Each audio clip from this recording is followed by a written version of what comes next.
Solid state physics. Solid state physics students एक आपकी physics की एक थ्योरेटिकल फिजिक्स की एक ब्रांच है जिसमें हम स्टडी करते हैं रिजिड मैटर्स और सॉलिड्स की through methods such as quantum mechanics, crystallography, electromagnetism and metallurgy। तो इन चीजों को हम यूज करते हुए रिजिड मैटर्स और सॉलिड्स की स्टडी करते हैं हम सॉलिड स्टेट फिजिक्स के अंदर। It is the largest branch of condensed matter physics.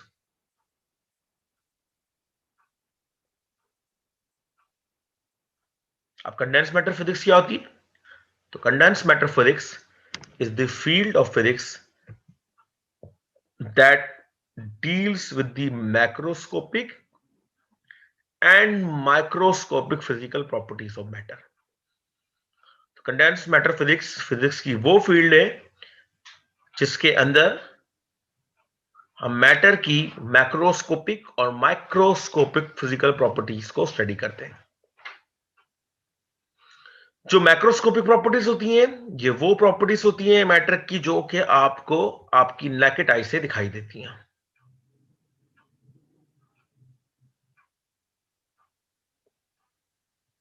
और माइक्रोस्कोपिक प्रॉपर्टीज वो होती हैं जिनको आप माइक्रोस्कोपिक लेवल पे स्टडी करते हैं, जैसे कि मॉलिक्यूल्स या atomic structures.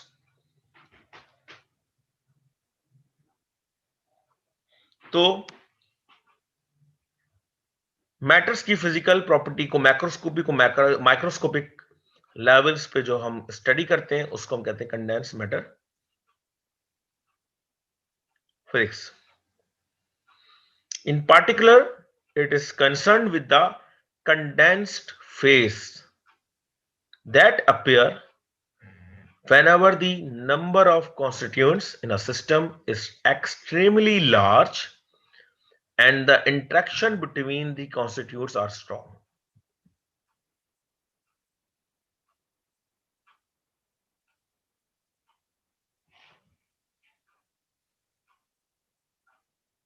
Condense matter physics के अंदर हमारा ज्यादा कंसर्न होता है जो कंडेंस फेस है आपके मैटर का,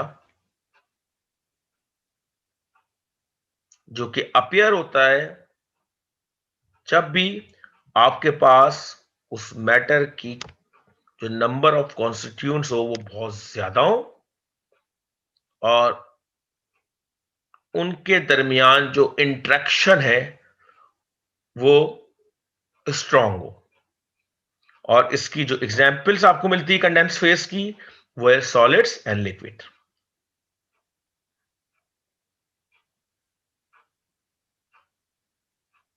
which arises from electromagnetic force between atom। ये हम सब जानते हैं कि जो आपके एटम्स होते हैं सॉलिड और लिक्विड में उनके दरमियान इलेक्ट्रोमैग्नेटिक फोर्स मौजूद होती है।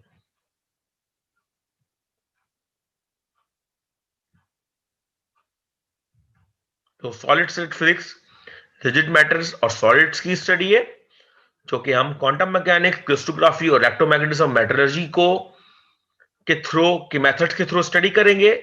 और सॉलिड स्टेट फिजिक्स ब्रांच है कंडेंस्ड मैटर फिजिक्स की जिसमें हम इंटरेस्टेड होते हैं अपने मैटर की मैक्रोस्कोपिक और माइक्रोस्कोपिक फिजिकल प्रॉपर्टीज के अंदर। और कंडेंस्ड मैटर फिजिक्स के अंदर जो कंडेंस्ड फेज है हम उसमें कंसर्न होते हैं। और कंडेंस्ड फेज क्या होता है? जिसमें नंबर ऑफ कॉन्स्टिट्यूट और interaction between the constitutes strong होती है। और एग्जाम्पल मैंने बताया solid and liquid.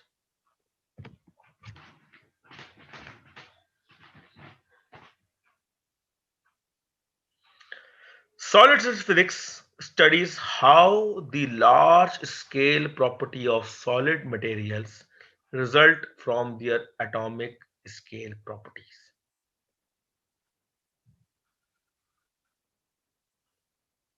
Solid physics के अंदर देखते हैं जो आपको बज़ाहिर किसी सॉलिड मटेरियल की जो प्रॉपर्टीज दिखाई दे रही होती हैं, तो वो किस एटॉमिक स्केल की प्रॉपर्टी के नतीजे में प्रोड्यूस हुई है, ये हम सॉलिड स्टेट फिजिक्स की स्टडीज में करते हैं।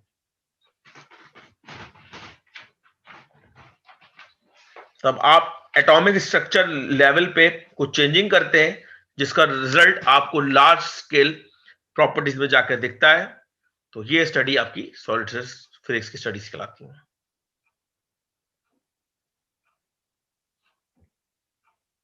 Thus, solid state physics forms a theoretical basis of material science. It has direct applications, for example, in the technology of transistors and semiconductors.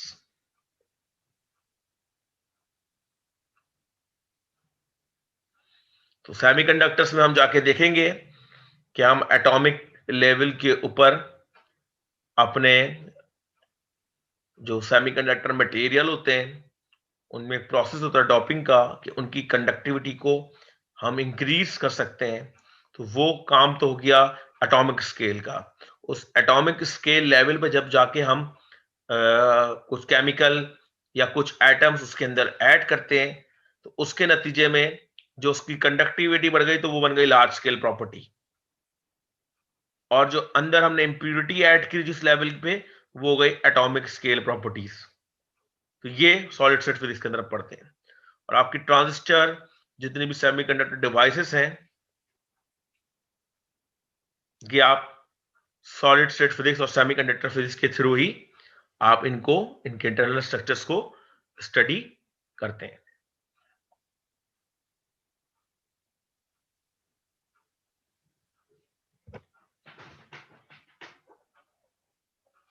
Types of solids. Solids can be classified into two types, crystalline and amorphous. तो दो तरह से आप classify कर सकते हैं solids को, एक क्रिस्टलाइन और दूसरा amorphous. In amorphous solids the atoms or molecules may be bound strongly to each other, but there is a little or no geometrical regularity. तो ये एक मिसकॉन्सेप्ट होता है कि जो अमॉर्फस सॉलिड्स होते हैं उनके दरमियान बॉन्ड स्ट्रांग नहीं होता, लेकिन ये जरूरी नहीं है।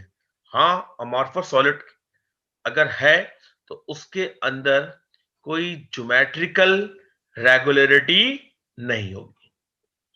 बॉन्ड स्ट्रांग हो सकता है, बॉन्ड वीक हो सकता है, लेकिन ज्योमेट्रिकल रेगुलरिटी आपको अमॉर्फस सॉलिड्स के अंदर नहीं मिलेगी। और इसकी एग्जांपल्स हैं glasses, polymers and gels.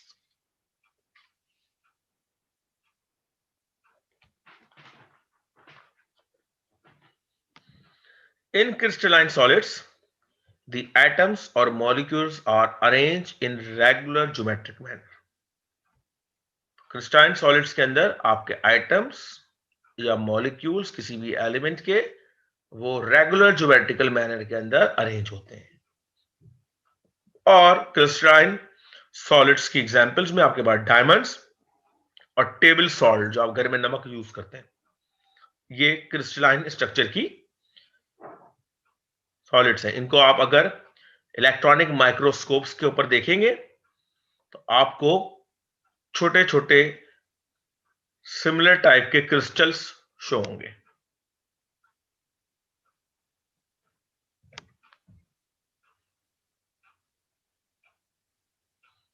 Lattice and bases vector. Crystals are composed of periodic array of atoms.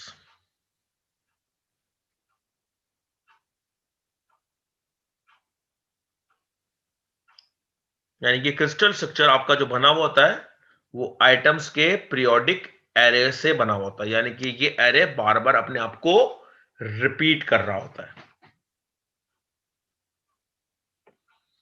The structure of all crystals can be described in terms of lattice.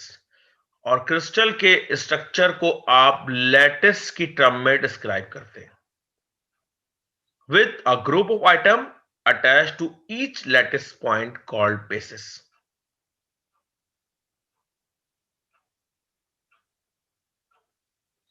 यानी कि एक क्रिस्टल स्ट्रक्चर को आप दो चीजों से define करते हैं, एक है लैटिस और दूसरा है ग्रुप ऑफ आइटम जो कि हर लैटिस पॉइंट के ऊपर अटैच होते हैं और उन ग्रुप ऑफ आइटम को हम कहते हैं बेसिस।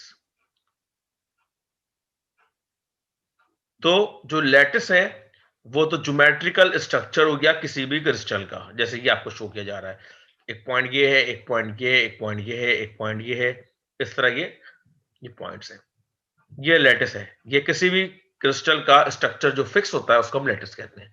लेट्स सपोज आपके कमरे के जो कॉर्नर्स है, जो 8 कॉर्नर्स है, क्योंकि आपका कमरा भी एक क्यूबिकल स्ट्रक्चर है, तो 8 कॉर्नर्स जो है ना, ये उसके 8 आपके लैटिस पॉइंट हो गए। हर कोना एक लैटिस पॉइंट बन गया, तो 4 ऊपर है और 4 नीचे, तो टोटल 8 लैटिस पॉइंट बन गए। अब लेट्स सपोज आप हर लैटिस पॉइंट के ऊपर दो दो आइटम जिनको हम बेसिस कह रहे हैं वो प्लेस कर देंगे, तो आपका ये क्रिस्टल स्ट्रक्चर बन जाएगा। Basis plus lattice is called crystal structure. तो आपका क्रिस्टल स्ट्रक्चर बेसिस और लैटिस से मिलकर बनता है। Lattice is a geometrical arrangement of point और basis is the group of items. तो लैटिस क्या है? A group of geometrically arranged points which are used to describe the position of atom in a crystal is called lattice. तो lattice आपका geometrical arrangement है point की, जो के use होता है आपके आइटम की पोजीशन को डिस्क्राइब करने के लिए क्रिस्टल स्ट्रक्चर के अंदर। इसको हम कहते हैं लैटिस। यानी कि आपके पास जो भी आइटम्स होंगे क्रिस्टल स्ट्रक्चर के अंदर वो इन्हीं पॉइंट्स के ऊपर होंगे, इसके अलावा कहीं और नहीं होंगे।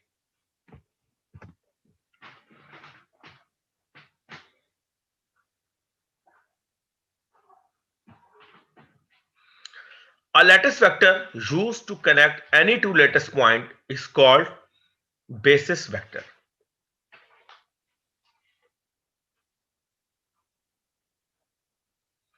तो लैटिस वेक्टर जो के दो लैटिस पॉइंट्स को आपस में कनेक्ट करता है उसको हम कहते हैं basis vector. For 3D crystal we require 3 such vectors. अगर क्रिस्टल को हम 3D डायमेंशन में दिखें, अगर आपके पास कोई क्यूबिकल स्ट्रक्चर मौजूद है,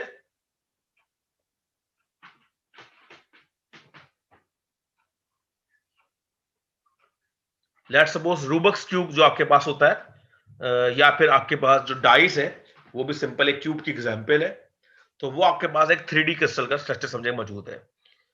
तो आप अपने 3D क्रिस्टल स्ट्रक्चर को 3 बेसिस वेक्टर से एक्सप्लेन करते हैं और वो है a, b and c, where a is equal to a i, B is equal to BJ और C is equal to CK. Actually these are heads, I head, J head, K head. यानी कि ये आपका basis vector है along x axis, ये along y axis और ये along z axis.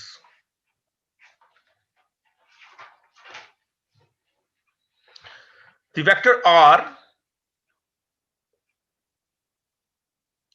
Translational symmetry vector.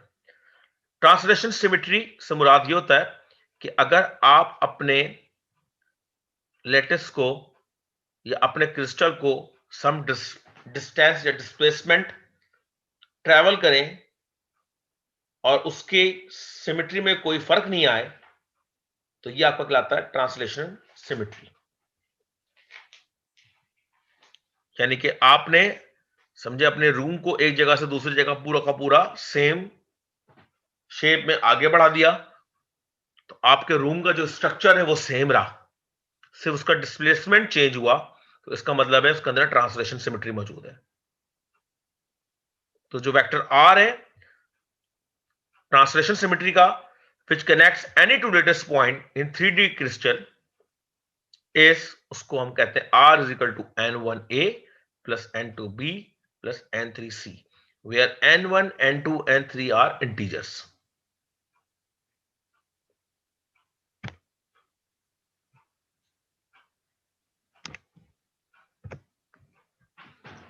Unit cell.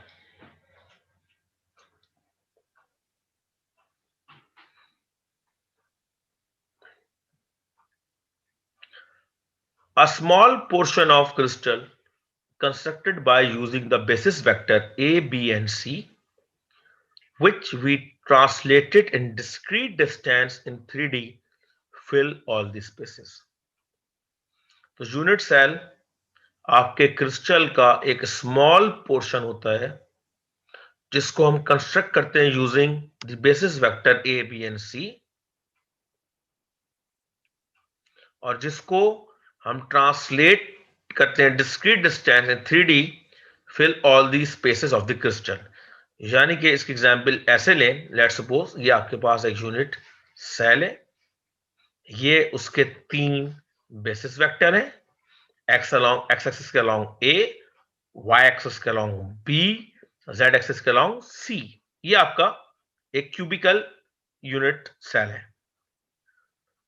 Let suppose आपके पास एक बॉक्स है, बड़ा खाली कार्टन जैसे होता है, और वो खाली है, उसको आप समझे कि वो आपका एक क्रिस्टल है पूरा। अब आप उस क्रिस्टल के अंदर या उस खाली बॉक्स के अंदर इस तरह के सेम साइज के क्यूब रखें, जो एक क्यूब होगा वो कहलाएगा यूनिट सेल, और फिर इस तरह आप पूरी स्पेसिस को फिल कर दें उस डब्बे के अंदर उन क्यूब से, तो आपके पास आपका पूरा क्रिस्टल का स्ट्रक्चर बन के आ जाएगा।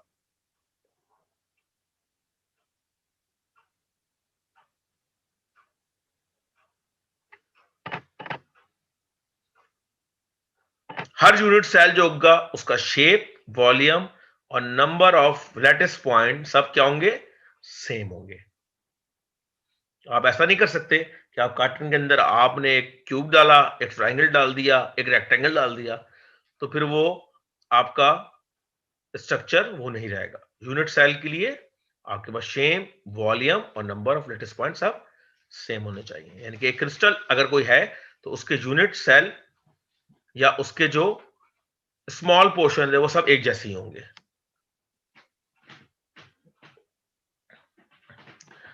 In order to define unit cell, we required 3 basis vector A, B and C, जैसे मैंने बता दिया आपको, and 3 angle between them, alpha, beta and gamma, called lattice.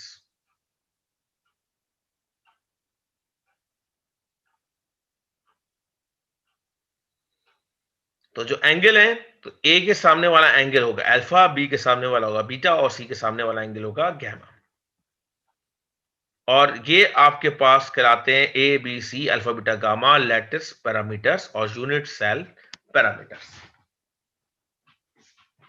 तो एक यूनिट सेल को डिफाइन करने के लिए आपको 3 बेसिस वेक्टर और 3 एंगल चाहिए उनके दरमियान, और इन 3 बेसिस वेक्टर और 3 एंगल्स को हम कहते हैं लैटिस पैरामीटर और यूनिट सेल पैरामीटर्स।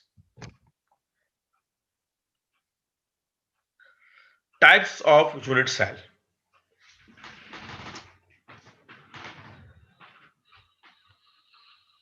आपके पास 4 टाइप्स ऑफ यूनिट सेल हैं,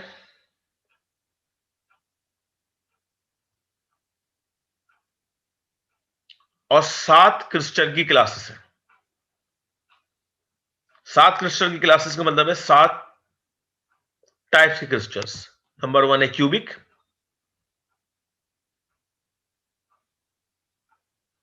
क्यूबिक स्ट्रक्चर में जो क्रिस्टल की तीनों साइड होंगी ए बी एंड सी वो बराबर होंगी, और जो तीनों एंगल होंगे वो भी आपस में बराबर होंगे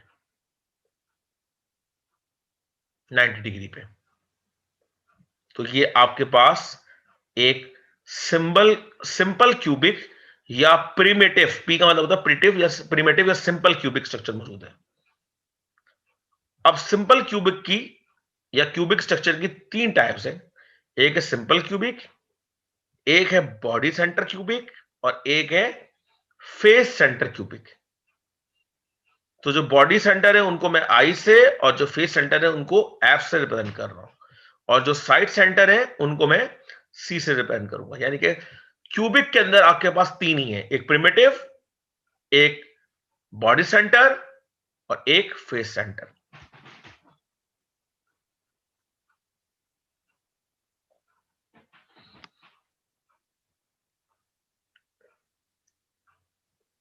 जो सिंपल है या प्रिमिटिव है उसके आप देखिए हर कोने पे एक आइटम मौजूद है, यानी कि 8 है तो 8 आइटम मौजूद है।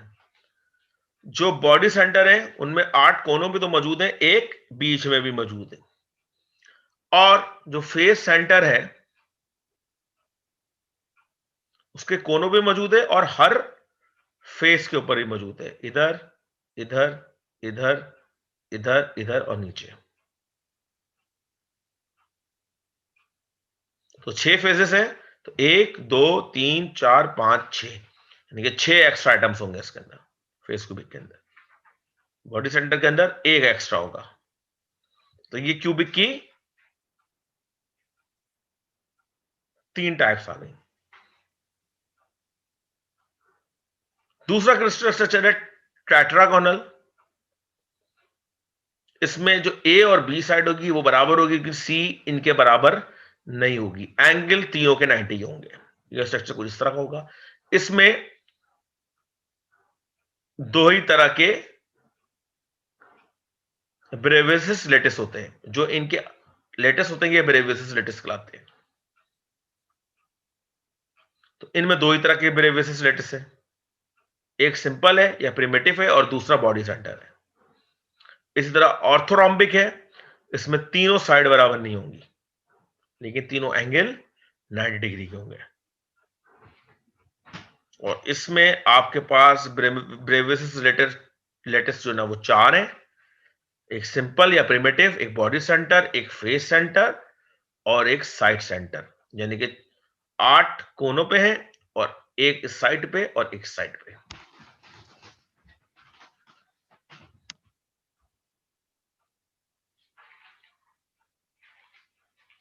इसी तरह हेक्सागोनल है, इसमें ए और बी बराबर है, सी बराबर नहीं है, लेकिन अल्फा बीटा 90 डिग्री है। लेकिन जो गामा एंगल है यानी कि जेड एक्सिस के अपोजिट जो एंगल होगा वो 120 डिग्री का है। इसके अंदर सिर्फ एक ही है जो उसका प्रिमिटिव है या सिंपल क्यूबिक है। मोनोक्लिनिक के अंदर तीनों साइड्स बराबर नहीं है, दो एंगल 90 डिग्री के हैं और एक एंगल 120 डिग्री का है। इसके अंदर दो टाइप्स हैं, एक प्रिमिटिव है और एक साइड सेंटर है। ट्राइक्लिनिक के अंदर तीनों साइड बराबर नहीं है और तीनों एंगल 90 डिग्री नहीं है, 90 डिग्री के अलावा कुछ भी हो सकते हैं। इसमें भी एक ही बेसिस लेटिस है। और जो लास्ट है वो है ट्राइगोनल, जिसमें तीनों साइड्स बराबर है लेकिन तीनों एंगल 90 डिग्री के बराबर नहीं है। इसमें भी एक ही ब्रेविस लेटिस है। तो एक तो चार टाइप की यूनिट सेल होते हैं, primitive, body centre, face centre और साइड सेंटर। 7 क्रिस्टल स्ट्रक्चर्स हैं या 7 क्रिस्टल क्लासेस हैं, 1 2 3 4 5 6 7।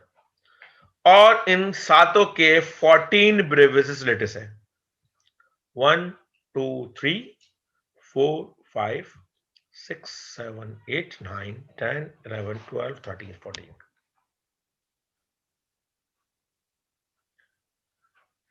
तो सॉलिड स्टेट फिजिक्स के अंदर हम इन तमाम स्ट्रक्चर्स को स्टडी करते हैं, लेकिन जाहिर सी बात है आपका पूरा कोर्स सॉलिड स्टेट फिजिक्स का नहीं है, आपका कोर्स अप्लाइड फिजिक्स का है जिसमें से सॉलिड स्टेट फिजिक्स का एक चैप्टर है।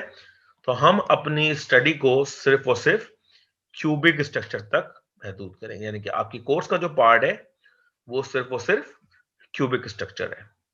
तो जो नेक्स्ट क्लास होगी इंशाल्लाह उसमें हम क्यूबिक स्ट्रक्चर्स को डिटेल में स्टडी करेंगे। तो मैं लेक्चर आपका यहीं मैं इख्तिताम कर रहा हूँ।